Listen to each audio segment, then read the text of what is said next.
guardian of my soul. Guide us on our way this day. Keep us safe from harm.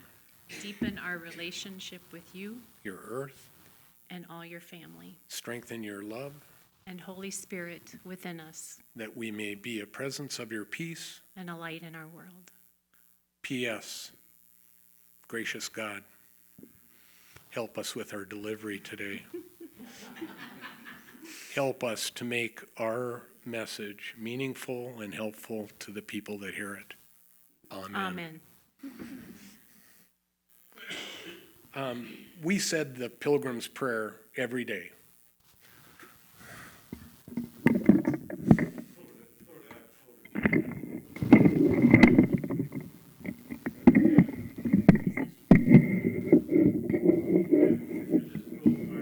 Oh, okay. There you go. Okay, there you go. And we knew, so we were saying this prayer, and we know that a number of you were also saying this prayer for us, with us, and hopefully for yourself. So the first thing that Karen and I would like to do is to say thank you to the church as a whole and each and every one of you as congregants of the church. Thank you for your prayers. Thank you for allowing us to speak and share with you this morning about walking the Camino. By putting together this presentation, it gave us the opportunity to really go through and what was that thing all about? Because there was 38 days of walking, and needless to say, you cover a lot of ground in your mind when you're walking like that. But so thank you for the chance to expand our learning and to share it with you. This is a book that was probably, my guess is that at least 50% of the people walking the Camino had this book here. And they discuss, there's three parts of walking the Camino. There's the physical part, there's the mental part, and there's the spiritual part of walking the Camino. And typically what they do is they, with the physical part, there's a lot of mountains and a lot of hills that you are up and down and up and down, and it's very, very physical. There is a section called the Meseta, which is probably 15 days in, 10 days in, which is a plateau, and it's flat and it's long, like 3 days long. And it's a lot of agriculture, a lot of wheat and a lot of corn in that area. And then especially towards the end of the Camino, you're walking through forests and you're walking through hills. It's beautiful, and therefore the spiritual part of it. Slide, Leroy. So we started our Camino in France at the foot of the Pyrenees Mountains. Next one. And so up at letter A, that's St. John, and the walk across the northern part of Spain all the way to Santiago. We walked 483 miles on the Camino itself, the path, and then we put in at least 500 total because when we would stop places, we'd go exploring. We'd climb up to this castle or we'd go over here, and so well over 500 miles. We did it in 38 days, 2 of which were rest days, so we averaged about 15 miles per day. There were signs, next slide, like this. A neighbor who had walked the Camino snuck this on our property and put it there when she knew we were going. She said so we could find our way back. Yeah. Next slide. So another marker, another directive as far as where to go, scallops, and whether they be brass scallops embedded in sidewalks or painted on walls, but there were scallops and yellow arrows that we followed. Next one, Leroy. this is a part of this book. So they would show you the route that you would be taking for the day, and then they would give you an elevation map of what it would look like. And so, if we were looking at this in the morning, we'd say, wow, we're really climbing the first part of the walk today. And so we would climb 1,800 feet easily in a day. Not every day, but often. All that with a 22-pound backpack with everything that we needed on the trip. Karen's was a little lighter. We had albergues. People say, well, where did you stay? And each, many towns would have albergues. And albergues were a French term for a hostel, hotel, dormitory. And so the dormitory was bunk beds, and you could have either 6 people to a room, and in some places over 100 people in a room. And everybody sharing bathroom facilities, everybody sharing showers, and Karen and I did that for about 9 days. And most of the people walking the Camino were a little younger than we were, and so we didn't have a problem with getting a private room for 2 with its own bathroom. And so we did the dormitories for about 9 days, I think.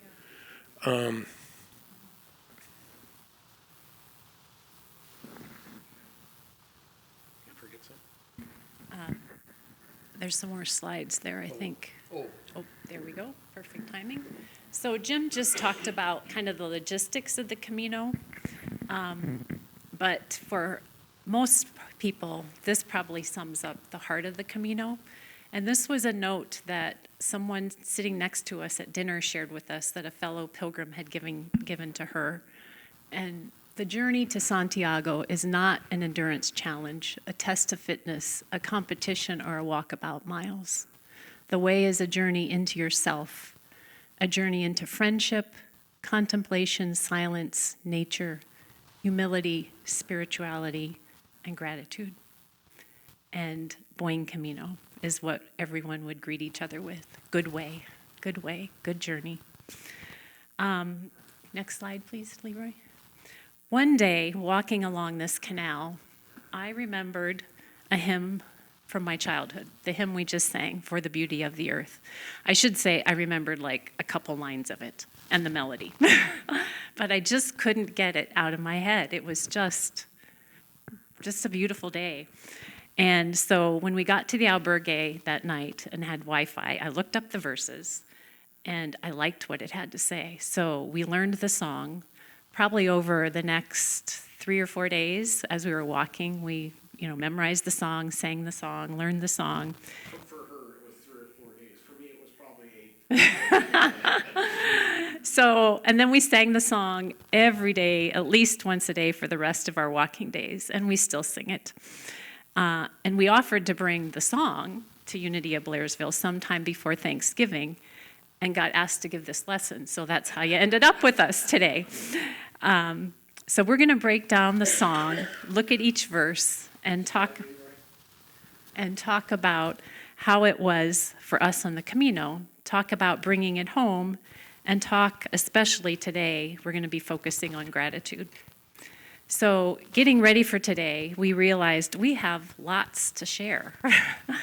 So we're going to focus on just the first 2 verses today, and we're actually on the schedule to come back at the end of January to share a little more. We'll look at the second 2 verses then, and we'll share more in depth about some of our personal experiences, the learnings, and especially bringing the Camino home.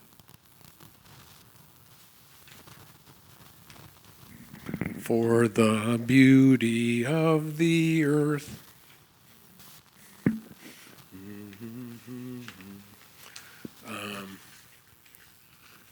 Slide, Leroy. Another one. Just look at that. And you could see the trail going on and on and on. And this was a regular occurrence where you would have that kind of vista of where you were going. Next one. we had real diversity as far as the walk and the path that we walked on. Some were in a forest, some were on pavement, some were in small towns, some were through agriculture.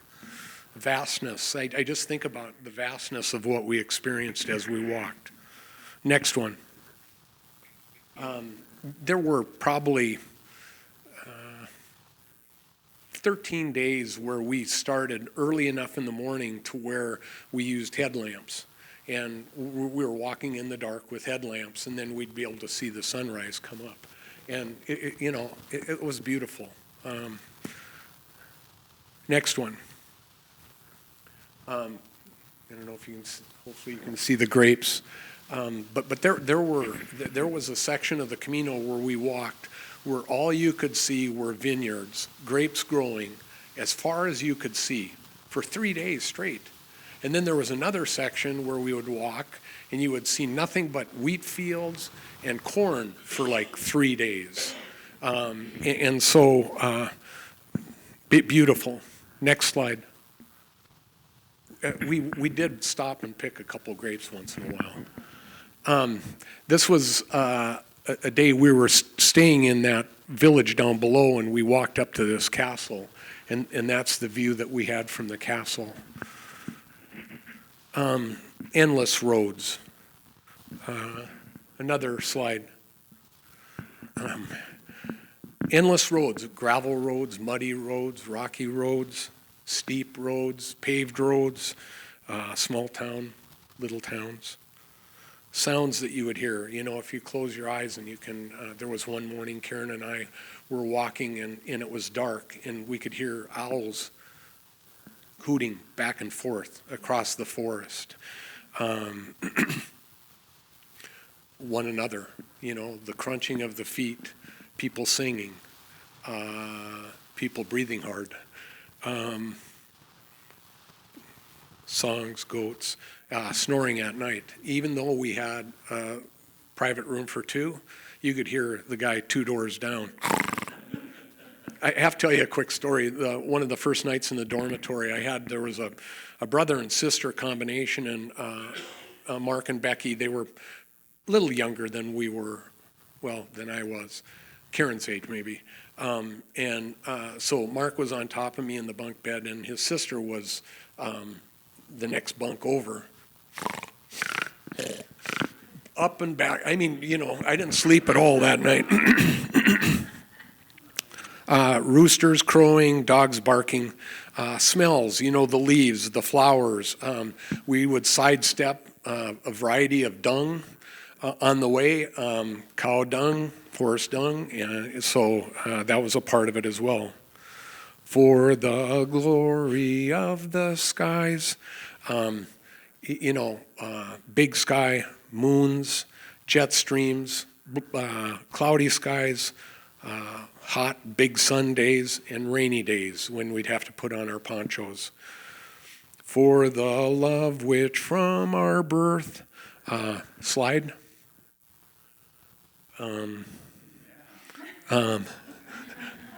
So Karen's mother was a sugar junkie. She had a sweet tooth. That's another way of putting it. Lovely lady. She's got it. So we would talk about our parents. Next one. Her dad had a farm and had cattle. We would talk about our parents. We'd talk about our upbringing. Over and around, over and around us lies. So, next slide. We formed a Camino family, and this is a picture of the very first night, the day before we started walking, and I can't get over it, but there's probably 10 people in that picture that over the next 38 days we got to know real well. About 10 of them, real strong, and we would cross paths often. We would walk together. We would eat together. We would sleep together. But we were tight, and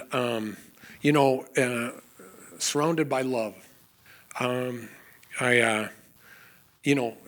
Somebody's had a sore muscle. Well, I've got some tiger balm, here, use this. I've got this, here's some aspirin. Sharing with one another, finding a bed at night, suggestions on a place to stay or a place to eat. Surrounded by love, the unity of Blairsville. Surrounded by love. There's nothing I enjoy more than walking through the front door and seeing Louise, standing there with just a big smile on her face, and it's like, whew, this is a good place to be. This is a wonderful place to be. We walk in, Devison's standing there, and hey, Jim, the big hug. That guy's big. And Helen, I wish she was here, because every time I see Helen, she's always got a wisecracker joking around with me. I enjoy that. But the universe provides, with harvest. Last at Barbara's service, celebration of life service, thought Reverend Rosemergy just had wonderful, wonderful words when he talked about Barbara and Greg. We had music. When we walked into Santiago by the cathedral, they had bagpipes playing. There was music along the path where we walked. It was beautiful. So intentions and prayers. Slide. Oh, so yeah, I talked about the unity of the Camino family, unity of Blairsville family. There are no guys there. That's that T group. But we need to get a picture with more guys in there too, I think. Next picture, Leroy. Intentions and prayers. And I guess I want to close with discussing unity of Blairsville and Camino and neighbors. And I would just say that oftentimes Karen and I would sing the song, God's peace is deep within them, ever satisfying their soul. God's peace is deep within them. But peace, love, joy, strength, it was all there. But when I think about the Camino family and our unity family and the neighbors that we have, vulnerable, supportive, sharing, laugh. We laugh together, we cry together, we experience loss together. And I think the most important is that we grow in love together. And I think we need to think about that all the time and think about, how can I be less judgmental? How can I be an expression of God? So I get the next first. For the wonder of each hour, of the day and of the night, hill and vale, tree and flower, sun and moon, and stars of light. So the awe of nature, Jim shared a lot about that, but for me, somewhere around the second week of walking, my mind became still, my body knew what to do. There was nothing else I needed to do but walk. And it was then that there were just hours where everything in nature seemed to be speaking to me. The wonder of each hour. I termed it gratitude on steroids. It was just amazing. Leroy, can you show a few slides? The mushrooms spoke to me, the leaves, the vistas, the dawn, the flowers, everything was just alive. The moon at night over the cathedral. And the wonder of each hour, this horse coming up to greet us with our headlamps as we're walking. So the photos that I just showed here aren't any more or less beautiful than things that we can see right here, that we can experience every day if we just stop and be present to it. And at first, the wonders that we felt were mostly about the natural beauty. as we kept singing the song, we realized that there are other wonders of each hour. And one of the wonders for us were our bodies. We'd be tired at the end of the day, but for some reason we were still moving. What a wonder. And then we'd also be surprised at times by the burst of energy we would get after stopping for a cafe con leche and a chocolate croissant, and then, wow, I can walk faster. Or sometimes at the end of the day when we'd see the town up ahead, you'd get this burst of energy because you saw your destination. Not every time. Sometimes your body was still pretty tired. But it was pretty amazing that at the end of the day, our typical routine was once we found our bed, took our shoes off, and we would just lay on the bed for anywhere from like 10 minutes to an hour, just giving our body a rest. And then we'd get out and explore and figure out where we're going to have food that night. We'd look at the guidebook that Jim talked about and kind of plan our next day. But our bodies were still tired.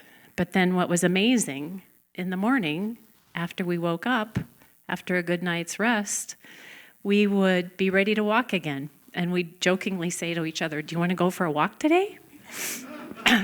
Luckily, nobody said no. And then there was the awe and the wonder of the people. Next slide. These are some of the people that were in that first group that Jim showed a picture of our Camino family. And it just truly was amazing to me how open people were, how heart-to-heart conversations came so readily, the sharing. And really, Jim and I walked at our own pace. We walked just the two of us the majority of the time. There were times we walked with other people, but even though we were walking our own pace, we were still connected with our Camino family. Sometimes literally by messaging, but oftentimes it would just be we'd end up at the same town. Sometimes we'd end up at the same albergue without even really communicating about that. And then we recognize, too, the awe and wonder of the emotions that took place. Next slide, please, Leroy. These are some friends of ours who we were watching them hang laundry. And at first they were just hanging laundry, and then you can see all of a sudden they broke into this joyful, loving, joking hug, after hanging laundry. So there were laughs and love. Next slide. There were tears, and I'm pretty sure that so this is some, go back one, Leroy. I'm pretty sure, this is walking into Santiago, your final destination, and I'm pretty sure these tears are tears of joy that they made it, and I'm pretty sure they're tears of love, because these are friends of ours that were walking in memory of their sister who had passed the year before. And we experienced the same range of emotions. Go ahead, Leroy. This is the day that we were at Cruz de Ferro, which is a cross. There's a cross up there on that pole you can't see. And pilgrims will carry rocks, sometimes from home, that signify a prayer, a memory of a loved one, something that they need to forgive. So they carry them the whole walk. And this is towards the end of the walk, and you leave your rock at that cross. This day happened to be the day after Barb passed, and we left a rock. It happened to be the anniversary of my brother's passing. So there was some sadness. And, next slide, please. There was the joy of making it into Santiago, that we finally made it. And I have to share that there was like a different mindset of connection on the walk. There was a time that we were walking, and it was actually the coldest day I can remember. We had climbed Osabrera, which is one of the highest mountains, and it was a beautiful sunny day. And then the next morning, it's like, okay, piece of cake, going downhill, right? Well, it was so cold and windy that we stopped and took, I think, every piece of clothing we had out of our pack and put it on. And we're walking, and it's still cold. And we walked by this woman, and I noticed when I looked over that she was crying. I don't know if she was crying from the cold. I don't know if it was something internal. I didn't know if she spoke English, but I just put my hand on her shoulder and said, "Can I give you a hug?" And she just fell into my arms. And we hugged in the moment. And then we kept walking. So we learned not to judge our emotions, and we learned not to judge the emotions of others. We practiced not taking on someone else's emotion or trying to make it go away, but just be present with it. So to experience this type of wonder of each hour, we have to be present. We have to be here now. So the walk, like life, you just never knew what was coming next. It took learning to just be present with it to experience it. So we were walking our own journey, but still connected with others here. There were times we were thinking of the blessings of living here, and then at times thinking about the losses and the changes here at Unity of Blairsville, and allowing ourselves to experience those emotions as well. Barb was sending me prayer requests up until 2 days before her stroke. So we prayed. After her stroke, we prayed. It's really all we could do from there. We could feel our emotions, and we prayed. So we had sorrows. We had challenges faced by our Camino family before and during the walk. We had Barb's stroke and transition. We had some tough days walking. It was hot, it was cold, it was rainy, we were tired. We had learned about Steve's decision to go back into retirement. We had the anniversary of my brother's passing. And we also had the wonder of the joys, the beauty of nature, the walking, the people, our bodies doing well, singing, praying. Our relationship grew stronger as we walked. And we happened to celebrate our wedding anniversary as we were walking. So when I think about bringing it home, there was someone in Blairsville that told me, "I'd love to be able to walk the Camino, but I feel like I have my Camino right here." And now I think I kind of get what she meant, at least parts of it. It's about being present to the wonders of each hour and feeling the connection and the gratitude on steroids. All of it, the nature, the people, the emotions.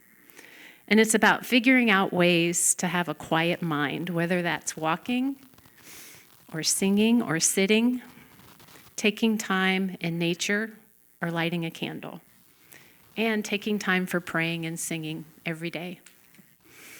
So when we think about bringing all this back to gratitude, there's kind of 3 areas that we want to talk about, and that is we can give gratitude for all things. When walking is easy, when life is easy, it seems to flow more readily. How about when the circumstances are tough? Someone asked me as we were walking, how do you get through those tough times when you're tired and exhausted or you're feeling some pain somewhere in your body? And I realized when the walking was easy, those songs for the beauty of the earth, the gratitude just flowed. And I was aware and present of all the physical beauty around me. When it was tougher, I often found that I shifted to internal thoughts, to prayers, to singing to myself, and sometimes counting my blessings, other times praying or singing for others, and that would take the focus off of me.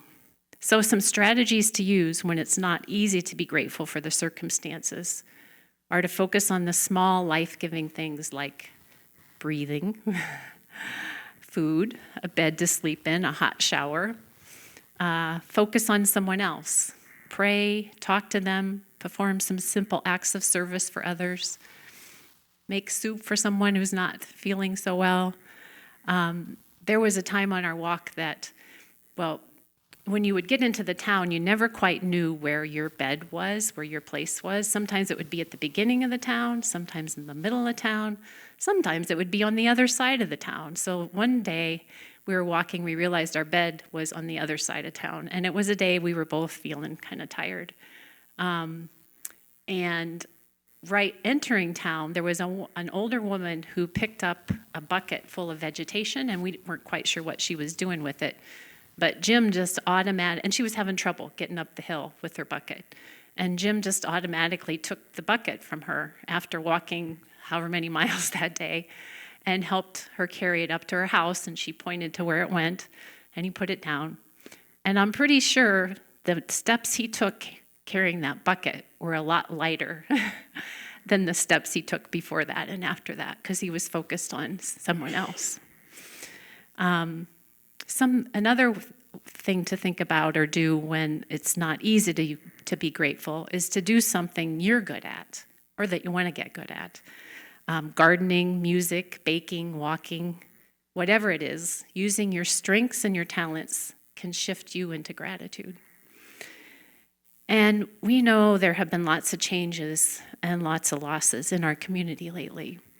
And it may be strange to think of being grateful for grief, but if you think about it, grief signifies that we had the pleasure of caring for someone or something very deeply.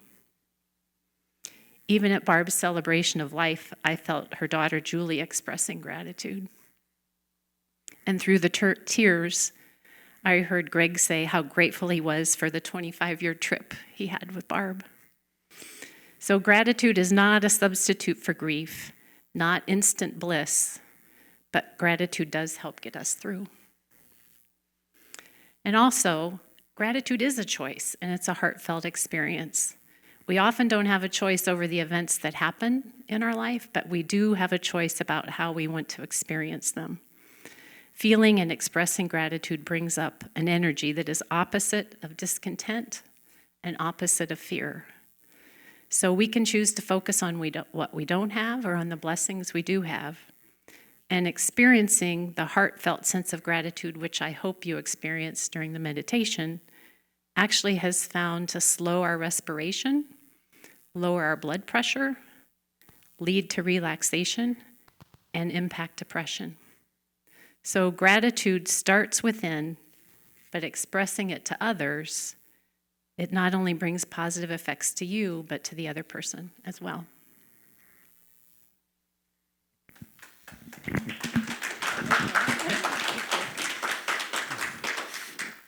We went through this a couple times and timed it, and we're running a little long, but please be patient. Karen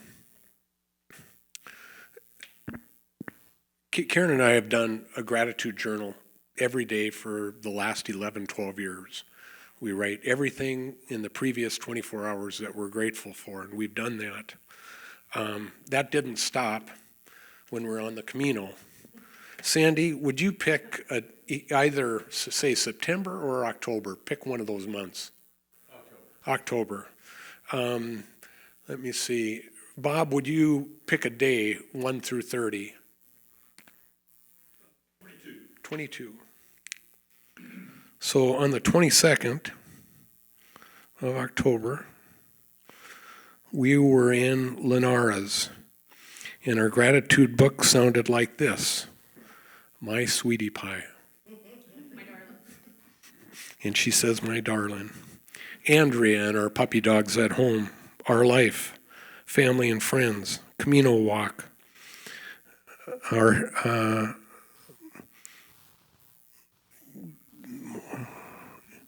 heavy load, views, mountains, sceneries, beautiful, walk to O Cerebro, sunny, snow on the mountains, guy with a cart, cross country, cows, cowbells.